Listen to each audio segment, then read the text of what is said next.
Thank you, Bill. So we do have a quorum. All the board members are here.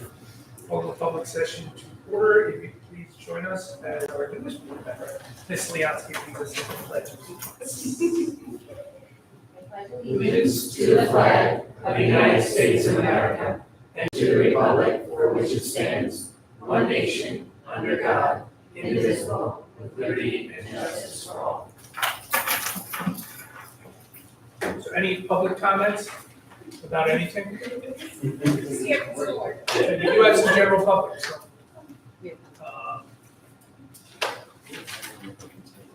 Okay.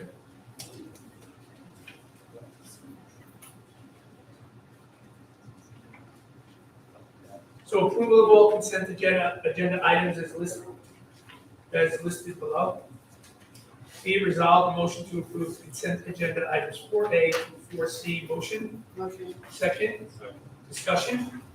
Yeah, Yeah. that would be me. That would be- So because this is a special meeting, I think I want to, I put together a little bit of a presentation because opportunities that are before us today are very rare for school districts. Recently, the Moriches property at 559 Main Street has come up for sale, and it is an opportunity to obtain an adjacent piece of property, or actually a piece of property that we surround. So I'd like to show this to the community so that people can have an understanding of the decision making that went into the contract that we are looking to go to enter into. Can I jump in, Mr. Spiller, to get the lights? Just the one is good. Just the first one. Yeah. Thank you. All right. Well, first I want to point to the updated website. Save the date on homecoming weekend up there, nice and big. We will be putting out some promotional materials in town to make sure the community is well informed about all the activities that are coming just a week from Friday. So exciting stuff coming up. However, this evening we are here to discuss the approval of a contract of sale for purchase by the Center Moriches School District of the Moriches property at 559 Main Street. The lower left is the subject property that you can see right there. And a lot of people, I think, when you go down Main Street, you see Lakeview Park line, you go ahead, you don't even, in fact, speaking to some of the board members that shall remain nameless, they did not even know there was property there. Mr. Maxwell? Oh, you didn't have a question, you just acknowledged it. But, because it really is kind of hidden behind some trees, and you just miss it when you go through. But there is actually a property at 559 Main Street that is completely surrounded by Lakeview Elementary School and district office grounds. This is the view from the corner of Brookfield and Main Street, looking east. And so, you notice that we have our parking lot, and just beyond the parking lot is where the subject property is at 559 Main Street. This is the view looking west from Main Street, so you see Lakeview Elementary School, the new awning out front, and the subject property. And this is why I think people miss it, because in both of those views, you really don't see it so well because there's a lot of trees and some overgrowth on either side. But the front view is that view right there that clearly you can recognize.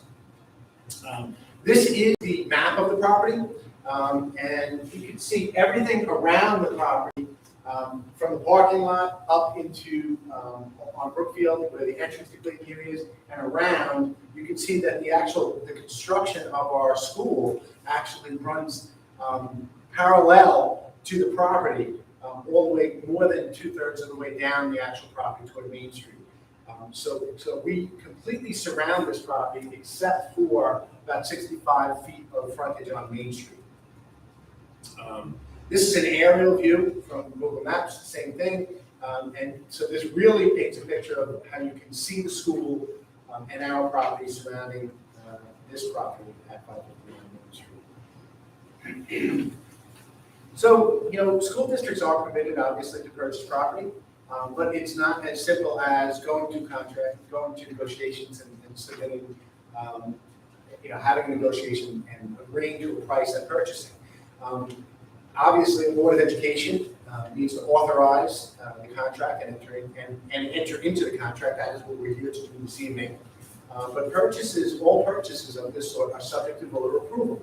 So we will need to go out to our community, and the community ultimately decides whether or not this is approved purchase for our district.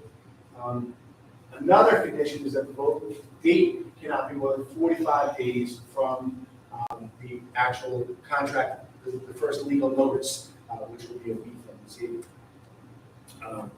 So when we talk about a timeline, the timeline essentially is September 7th. We will be asking the board by my recommendation to adopt the signed contract for purchase. September 15th, 2022 is first of 4 legal notices that will go out. From the 15th through the October 27th, that's when we will be making our public presentations and talking more about what this really means for our district. As I indicated, it's rare that these things come along to purchase an adjacent property to a district. However, in our situation, this is a property that our district, what I've been informed is that previous upwards of 30 years worth of conversations have been had with the owners suggesting that this might be a good purchase for our district. But October 27th, last day alongside voter registration, Tuesday, November 1st would be the actual vote. And the vote will take place actually right here in this building from 7 a.m. to 9 p.m. And of course, absentee ballots will be accepted, but no later than 5 p.m. on that date of November 1st. So this is information that clearly will be going out, but I just want the community to understand the timeline that we face with. When you do, as I indicated, it's not as simple as a private purchase. There's more that goes into this, and we wanted our community to understand how we came to a price for this purchase. Clearly, the real estate market, we've seen the real estate market quite variable in recent years. The trend recently has been on the rise, but more leveling out most recently. But the district, so in order to come up with a price that we believe was fair, we wanted to do our due diligence and contact as many independent appraisers and real estate agencies to come up with numbers. So we contracted through our own attorney, through Gershon Gershio. Gershio recommended an appraiser that went through the property. Size of the property is 0.42 acres. And it does have 2 structures. It has a home and a garage, and the appraisal price came in at $500,000. We also hired 2 independent real estate companies to prepare comparative market analyses, and those are Signature Homes and Moriches Bay Realty. One came in at $500,000. The other came in from $490,000 to $510,000. Ron, if I could just clarify on that second point. Yep. We did not, as a district, go out to the real local realtors. We asked our lawyer. Correct. Our attorneys went out and secured both the independent appraiser as well as the real estate companies. Right. But the 2 companies, and these are all public documents that we can share with our community so that they can see the appraisals, they can see the real estate, the comparative market analyses.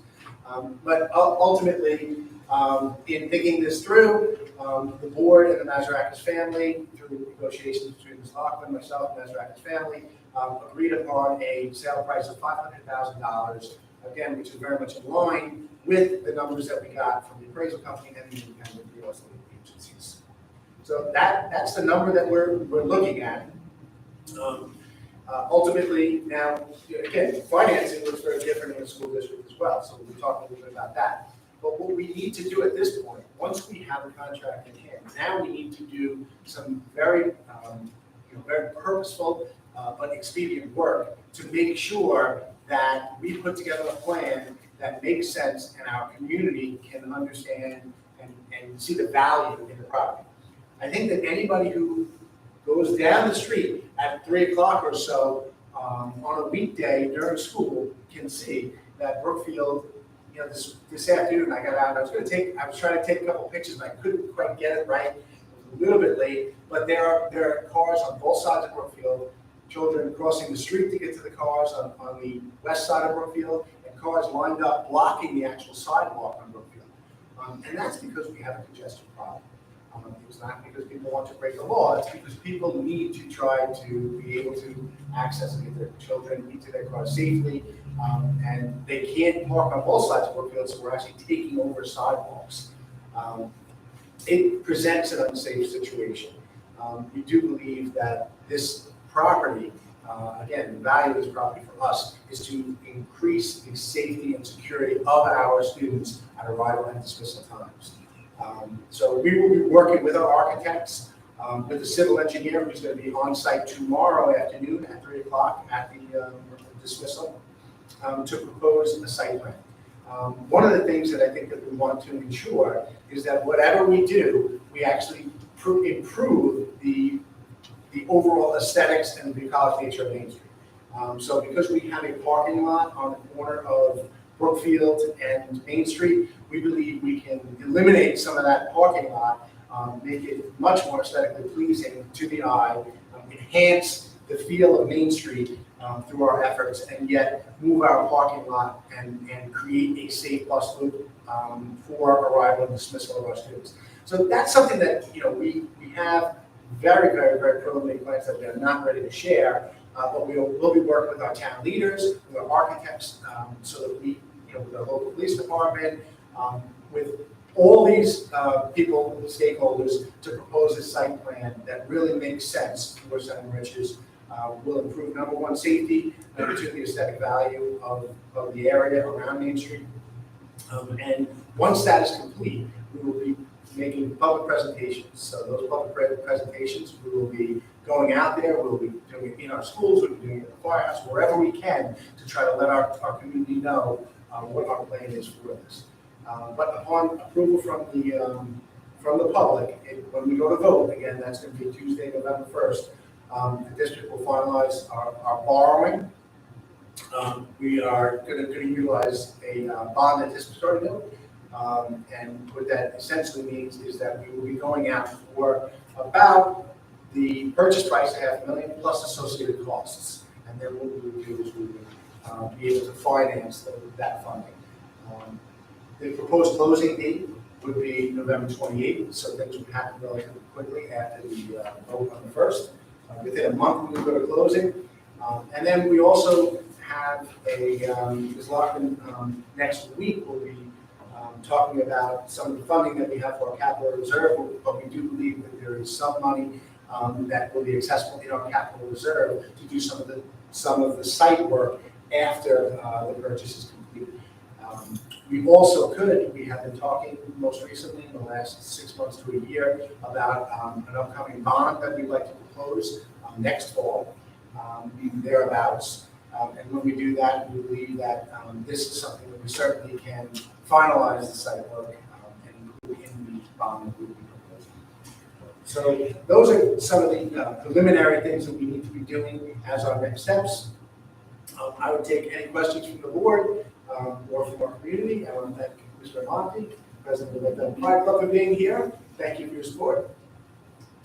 So, like everything we do, right, it's collaborative effort between the Board of Education and the administrative team. This certainly was a long process, I think, from the beginning to get to this point. And I do want to thank Mr. Mazarakis, who's been unbelievably generous in his time, accommodating to all of our requests. And I know that we must have slowed down the process for him. And he's been so generous with that. So we really do appreciate that.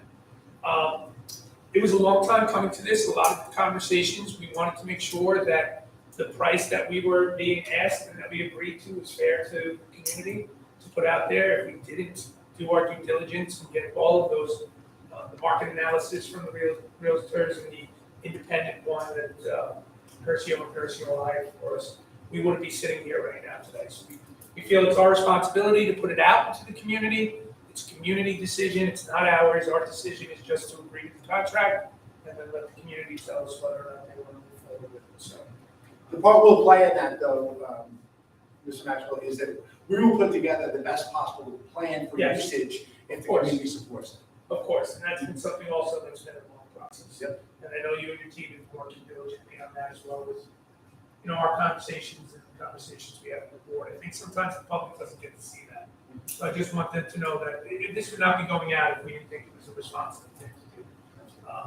So we'll follow that timeline, we'll get all the presentations together, we'll get the word out, and hopefully come out for the vote.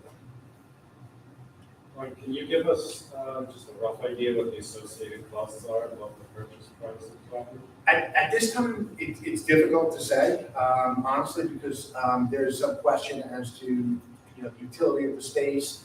We do have, talk about doing our due diligence, we have a representative of the New York State Education Department also coming down tomorrow to examine the space to see if it's usable space for potentially an occupational education class or some other educational purpose. Absent doing that, I can tell you that the building is a very old building. It's a building that was built in approximately 1885, so the electric's out of date. Many of the, obviously not ADA compliant. So in order to do that, it would be several $100,000 to bring it up to code and compliance. So we have some estimates of upwards of $700,000 to do that.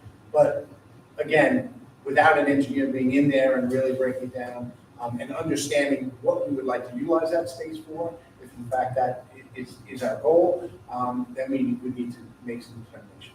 Right, and then in the public notice, there was some mention of 565,000. Correct. Yeah. What are those costs? So those costs are, whenever you do a purchase of property like this, so all the associated costs, so whether they be legal costs, whether they be costs for filing, costs for public notice, costs for public relations, costs, all of those kinds of costs are things that can build up. So what we do is we try to cap it at a number that we believe we would not exceed, so that we can then roll any costs associated with the purchase into the purchase price in the end. And then can you remind me where we stand with the various inspections, termites, environmental inspection, engineering inspection? So those are things that once we go to contract, we can start putting those things in place. We have not put those things in place yet. Those are subject to, so the contract will be subject to all of those kinds of things. Okay, so that's before or after voting? That's before voter approval. I just appreciate the fact that we're not going to do a clean viewing by moving the vote to this building. I'm sure you're going to advertise that as well. It's a total. We're going to try to make sure that word is out, so Yeah. that everybody's understand. We'll have security and signs, and we'll make sure this parking lot is clear the day of the vote. We'll staff to park across the street so that there is easily accessible parking. It doesn't disrupt the kids at all. They can carry on. That's awesome. Thank you for that. Moriches family has been wonderful neighbors since 1974, I think. And that's, and that's it. You hit the nail on the head. I can't thank Mike and Gary in particular, but he does it for other siblings that are going through the process. It's very easy to go to a realtor and put it up for sale and hope you can move forward quickly. It's very different when you say, hey, we'll work with the school district and we'll negotiate over a period of months. We'll, understand that it is subject to voter approval. So, it is a credit to that family. I think as you go around the community, you might see Moriches Garage down in East Moriches. You might see the name around. So I think that they are, they're a local family that's been here for generations, and we're very pleased that they're being so kind to us in terms of, being a company. Any other discussion? Marcus? No. I couldn't see your face, so. And no comments, questions, complaints?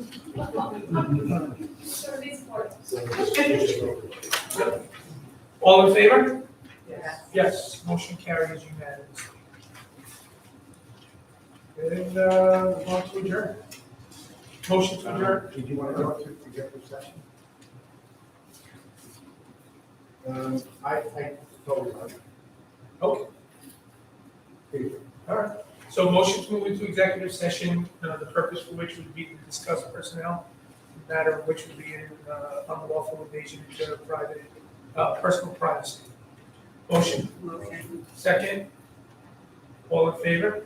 Yes, motion carries unanimously. When we come back out with adjourn public, we are not taking any action. No. There'll be no vote, nothing will happen.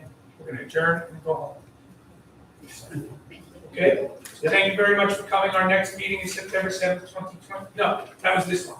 September 14th, 2022. Audit committee meeting and exec at 6, regular meeting approximately 7, right here in district office. What time are you guys supposed, 6 or 7? Tomorrow we're at 7. Okay, that's it. Where? Yeah. Meeting Here? here now, yeah. You got Very flexible excited. seating in And space. hopefully we'll have enough people So to bring our celebrate. people. I keep hearing about flexible seating, but we're always like, That's me. They can have it set up however My they guys. want. challenge.